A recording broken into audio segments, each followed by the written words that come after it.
ndamwanya wo kwinjira mu migambo mfise ndabivuze mwe murabamenyesha makuru ntimunabihindure nta mwanya wo kuja mu migambo je mfise nofuma nja mu madini mvuge kabisa yuko je nabaye umukizwa canke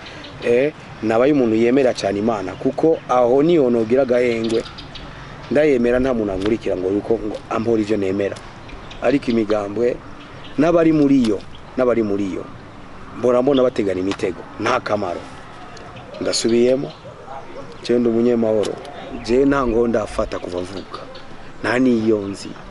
sindarasa je namye ndasa n'umuziki gusa muntu wangundiye umuziki nungunde umuntu yaciye yumva ko afise urwango nta kundi uri umuntu w'inzigo uri kurerekana kamere kawe ivyo biragusha nta nico bimbwiye muzombuza kubandanya ndirimba n'ubundi sanzwe ndirimba nizi ntureka zitaratangura sinazanye ngano kugushira mu mugambwe